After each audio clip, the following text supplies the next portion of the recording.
This here is Montezuma. He ruled Mexico at the time of Spanish conquest. I want y'all to take a minute and peep his drip. Peep him. Peep the architecture in the back. But they got a lot of their cultural ways from the Mayans, right? Who ruled Yucatan Peninsula. In a second, I'm going to show you how that all correlates by reading from a couple pages of this book. Let us endeavor to obtain a further insight into the native mode of thought by carefully studying some significant details concerning the social organization of the Mexicans from the time of Acamapachitili to that of Montezuma and the influences it had been subjected to gradually. This, the first ruler, unquestionably ruled as Siwakoto, a name which means either woman serpent or female twin. This fact in itself testifies to the epoch-making change in the organization of the Mexican government, in the making of which concession was made to a previously existing order of things by the retention of the female title by a male ruler. Having carefully studied the question for many years, I have long considered it proven that when the Mexicans settled in the Valley of Mexico, they came under a series of influences emanating from an ancient and highly cultured center of civilization situated in the south, which had followed during untold centuries the same lines of primitive thought which had been stated. This question of contact and influence from an older civilization is so important, and the material I have collected on the subject is so extensive and complex that it cannot be adequately treated here. Further on, I shall discuss at length certain historical data throwing light on ancient contact and influences. Meanwhile, as I may well state here, that having carefully weighed all testimony, I accept as amply proven and well supported the testimony of Las Casas, Torquemada, and Medida or Didia, and others who record the Mexican culture Quetzalcoatl was an actual person who had come to Mexico from Yucatan twice and had finally returned thither, leaving a small colony of his vassals behind him, whose influence upon the religious and social organization and symbolism of the tribes inhabiting the Central Plateau can be plainly discerned. Montezuma himself, in his famous speech to Cortes, which the latter carefully reported to Emperor Charles V, states that we, the Mexican rulers, were brought here by a lord, whose vassals all of our predecessors were, and who returned from here to his native land.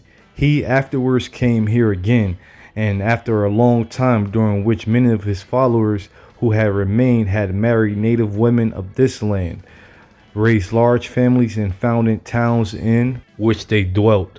He wished to take them away from here with him, but they did not want to go, nor would they receive or adopt him as their ruler, and so he departed.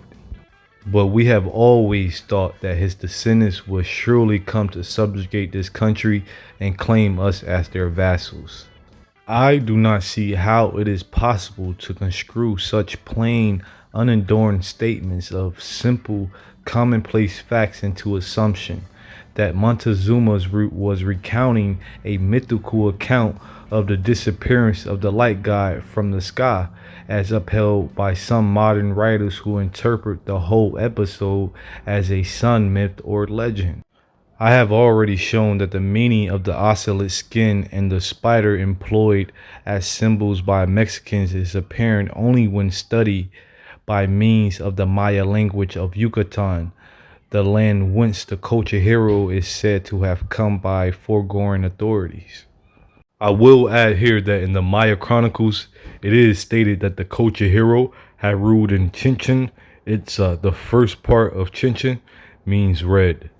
In Mexican record, it is described that he departed by water from the Mexican coast and traveled directly eastbound for Tlapalan, a name which means red land.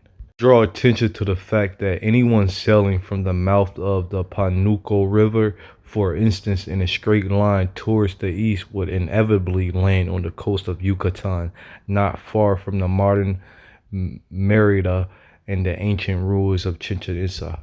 I shall also produce evidence further on to show that the meaning of the much discussed name of the coach's hero's home, Tulalan, is also furnished by the Maya language. From more than one source, we learn, moreover, that there were several Tulans on the American continent.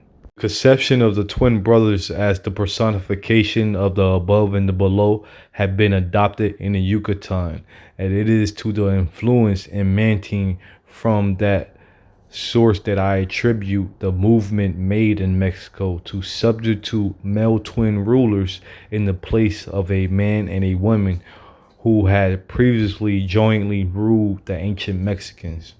Let us now analyze the Maya title Kukulkan, of which Quetzalcoatl is the Mexican equivalent. As already stated, the word Kan means serpent, and the numeral 4 is almost synonymous with the word for sky or heaven, Kan, Caan. The image or serpent therefore directly suggested and expressed the idea of something quadruple incorporated in one celestial being and appropriately symbolized the divine ruler of the four quarters. In the word Kukulkan, the noun Kan is qualified by the prefix Kukul. In the Complied Maya Dictionary published by Brazil, the adjective Ku or Kol is given as the divine or holy. Okay, my people, it look like this is going to exceed the 10-minute mark, so please stay tuned for part 2. It's probably going to be a part 3 too, but we're going to finish this build. Peace, love, and power to all my people.